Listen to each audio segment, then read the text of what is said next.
Shalom Bataya. It's King Kashim Malaki Akashiam. Many people wonder why I say I am an orphan. I am also judged for being an orphan. But Salachaya, forgive them Abaya, Father Yah, for the things that they not know, that they do or say. When I was young, I was sexually abused by family members, and my virginity was taken by my older sister. All while my father was physically and verbally abusing me and my sisters. He did the same to my mom, and she left us with him. That's when my dad started abusing us even more, taking his anger and frustration out on us for the fact that he had to raise us. My mom then had found a way to get me and my sisters, but within a few days, she had put us on a 409 bus from downtown Philadelphia to New Jersey by ourselves. Me and my sisters had rode the bus all the way to Willowboro, New Jersey by ourselves. When we got to New Jersey, Willingboro, New Jersey, we walked from the bus stop to our grandmother's house, which was about a mile away. My sisters and I had knocked on my grandmother's door, and when she opened the door, she was very puzzled to see us without our mom and our dad.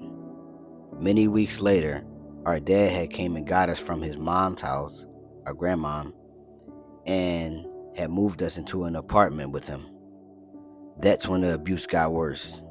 Since we grew up as Christians, when we moved into the apartment, my dad had found a church home on the corner. At that church is where he was then ordained to be a reverend. Outside of the church, my dad had met a woman that was from that same church. He met her because she knocked on our door to greet us as the new members of the church.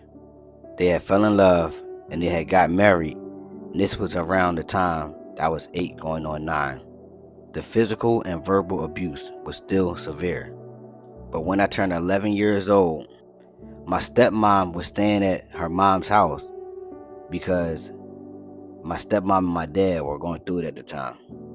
And around this time, me and my sisters were home alone a lot. So then one day, my dad had bust through the door. He then had checked the refrigerator for his juice, lemonade. My sisters had drunk most of my dad's juice and I didn't know. I was in my room drawing. He very angrily yelled our names for us to come downstairs. He then asked us who drunk his juice. I said I didn't do it, and my sister said the same thing. And I will always stand up for my sisters and get abused by my dad. But this time, I just kept it real and said I didn't do it, because I didn't. And he said if nobody tell him who did it, then he's going to beat all of us.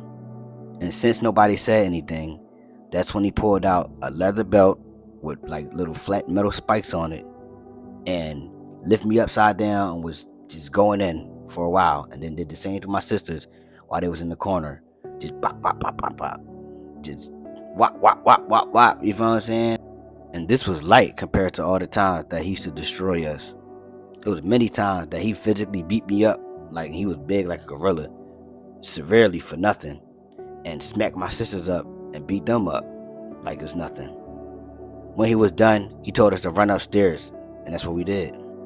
Before he left again, he said, if any of y'all leave y'all room, when I come back, I'ma kill all of y'all. My mom lived in Philly, and we would visit her every other weekend. But around this time, she had moved to Darby, Pennsylvania. My mom is from Philly, and my dad is from Jersey. But my sister had a phone that she had got from my mom. So while we were in our room, crying under the bed, I had came from under my bed and went to the line of the door. I didn't cross it, and asked my sister to slide me the phone that she had. She slid me the phone.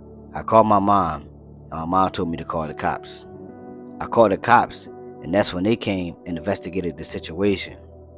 They saw that we were swollen, cut up, and bruised, so they filed a report. They then had waited for my dad, and he pulled right up. That's when they locked him up and made his bail $1 million, 100,000, 10%. We were about to go into foster care, but my dad's brother, who was a pastor, offered to take us into his house. This is the same man that my mom had sex with, which is my dad's brother. But my dad did the same to her sisters. It gets even worse. But a year later, after living with my aunt and my uncle, my mom was able to then get us again. Around this time, I was 13 years old. The man that my mom was married to already had 7 children.